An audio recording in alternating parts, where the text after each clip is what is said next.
Aquarius, hi! Welcome to Mr. Queen PH at ito ang inyong monthly reading for March 2024. This is a general reading, just take what resonates. Watch your Sun, Moon, Rising, Venus for other messages. Thank you sa lahat ng mga sumusuporta dito sa ating channel. Just a reminder, gamitin nyo lamang ang reading na to bilang gabay. Pa-follow, like na rin ang ating Facebook at TikTok. Lahat po yan Mr. Queen PH. And please like, share, subscribe para lagi kayong updated sa ating mga readings. And also please check out my Shopee. Available ang mga protection and prosperity items, bracelets, zodiac sign bracelets, and many more. Link on the description. And also, if interested kayo sa private reading, lahat po ng info nasa description and sa pinned comment. Paki-check nyo na lang kung paano mag-book. Okay, Aquarius. Let's see. Anong ganap ngayong March? Third house, communication. Ayan. So, maaring meron kayong mga pag-aaralan, kakausapin. You will be connecting more with your community. Maaring may mga bagong networks, new friends, new connections ngayong March for you. Meron ka ring mga short courses na iti-take to improve your knowledge. Ayan. You also have conjunction alliance. So, meron kang mga taong makakasama. Aring working with other people. May mga very supportive sa mga goals mo ngayong March. And someone is also going to help you reach your goals. No? Baga, all out yung kanilang support. They are very much present in all your struggles or yung mga actions na gagawin mo, especially if they are your family, no? So, you will also focus on your connections sa family members mo. Maari ring merong mga reunion or, pagsasalo-salo, pagsasama-sama sa family. And also, this is going back to your roots. So, yung iba sa inyo, maaring meron kayong uuwian or babalikan na probinsya, bansa, or place na doon kayo lumaki, doon kayo nag-grow, doon kayo nagsimula. Oo. So, babalikan nyo yan.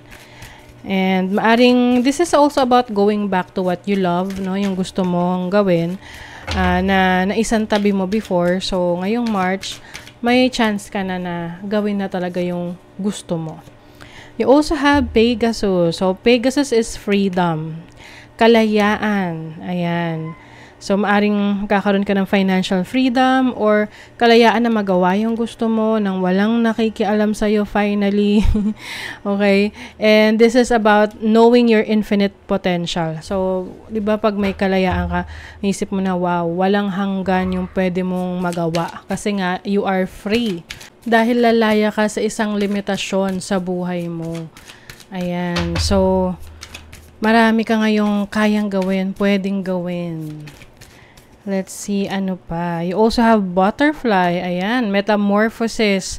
This is transformation. This is a brand new you. May bagong ikaw. Maaring nire-reinvent mo yung sarili mo sa mga bagong mong kayang gawin. Ayan. You can always reinvent yourself over and over again. Let's see, ano pa. And I think mas nagtitiwala ka ngayon sa kakayanan mo. You are also taking care of yourself. So this is your overall energy, the Hierophant. Learning. Ayan. And mentorship. So maaring iba sa inyo ngayon, nagle-level up kayo. Kayo na yung nag-share ng knowledge, ng skills, ng insights ninyo sa ibang tao. This is also the energy of Taurus. Mas kayo ngayon, mas matured. Ayan. You also have the Ace of Wands, new exciting opportunities. So, parang excited kayo ngayon sa mga sinisimulan nyo, bagong career, bagong business, bagong projects. And I also see you learning a lot. Naman merong book dito, may libro. You are researching, pwedeng self-study, pwedeng pag-aaral talaga sa isang school, or meron kayong mga online courses, short courses na tinitake. So, sa challenge naman, you have the Queen of Pentacles. So, this is about your resources. Maaaring iniisip mo may kulang, no? Meron kang kailangan pang i-produce. Pero actually, no, ang resources naman natin ay infinite, lalo na kung hindi natin lilimitahan yung ating mga sarili, no? You also have the Five of Pentacles. Some of you may struggle with finances. Maaring mismanagement lang to, no? Lalo na kung kayo yung tipong gustong tumulong ng tumulong lagi. I mean, okay lang naman yan, tumutulong sa iba. But not to the point na ikaw mismo wala ka na. 'Di ba? Kasi you'll never know naman kung paano sa ibabalik 'yon, no, ng universe sa pagtulong mo. But of course, minsan kasi may mga taong nagte-take advantage sa kabutihan nyo, no, sa kindness ninyo. So kailangan lang yung kung ano yung kaya mo at the moment. Okay? Kasi para pagdating ng panahon na ikaw naman yung may pangangailangan, meron ka makukuha, 'di ba? Let's see your opportunity. You have the Six of Swords. So, you are moving on, moving forward, moving to calmer waters. Yung iba sa inyo, maaring may opportunity kayo lumipat ng bahay, lumipat ng trabaho, lumipat ng place kung saan kayo naglalagi, kung saan kayo nakatira. Oo. And I think mas payapa yung isip nyo ngayon kasi kung ano man yung mga challenging situation na na-experience ninyo, natatapos na. Also have the Five of Cups. I see you moving on, moving forward. May mga regrets of course, pero I think na-realize mo na kung mabubuhay ka sa regrets, no? Hindi ka makaka-move on. Okay?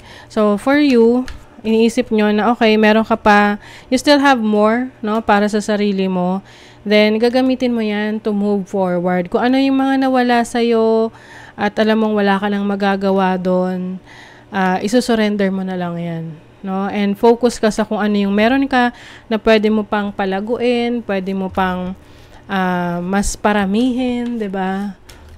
Pwedeng losses yan sa pera, no? Yung iba sa inyo, nagkaroon ng challenging situation sa pera, may pinahiram kayo, tapos hindi na ibinalik sa inyo, or may investment kayo na hindi nag-work out para sa inyo. So, for you, you have the opportunity to move on, move forward, and i-charge nyo lang sa experience. Kasi gano'n naman talaga.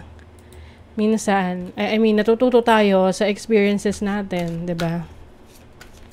So, let's see naman yung inyong blessing. What's the blessing?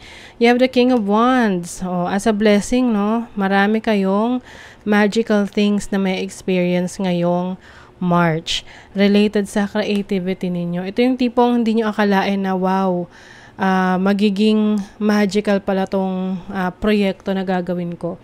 So, some of you, meron ding travel opportunities. This is more on travel for for adventure. You also have the Four of Swords. This is healing. You are healing from your past. You are healing from the challenges na kinaharap mo in the past. Yung mga disappointments na na-experience mo, galing sa ibang tao. So, you are healing from that. And that is a blessing. Yung iba sa inyo, mas makakatulog kayo ng mahimbing ngayong March. Dahil yung mga worries ninyo, yung mga pag-aalala ninyo, wala na. Oo. 'Di ba? Yan naman yung isa sa dahilan kaya nahihirapan tayong matulog sa gabi. Yung mga pag-aalala natin, yung isip natin, yung trabaho, yung finances, yung tao sa paligid natin, karelasyon. So for some of you, you will give more time para sa sarili ninyo. Gusto nyo kasi ngayon ng peace of mind. Katahimikan talaga ng isip. Oo. So, some of you, very much determined kayo sa mga gusto nyong gawin. Hindi kayo magpapatalo, hindi kayo magpapapigil sa kahit na sino. Oo, very much, kayo ngayon, in action. So, some of you may be dealing with an earth sign, Taurus, Virgo, Capricorn. You are also more grounded ngayon, nurturing. Mas practical kayo mag-isip ngayon. Pinag-iisipan nyo yung mga next move ninyo. Mas stable ang inyong pagpaplano. Oo. 'Di ba? Meron talagang relaxation, bakasyon. So yung iba kayo ay pupunta malapit sa beach. Gusto nyo ngayon ng ng oras at panahon sa sarili nyo na katahimikan, no? Oo, na tipong ikaw magtatrabaho ka, marami kang kailangang gawin, ang daming ganap, pero at the end of the day, you want a peaceful sleep. Okay? At yan ay makukuha mo naman, yung peaceful sleep na yan. Alright, so that is your reading, Aquarius. Thank you so much. Bye!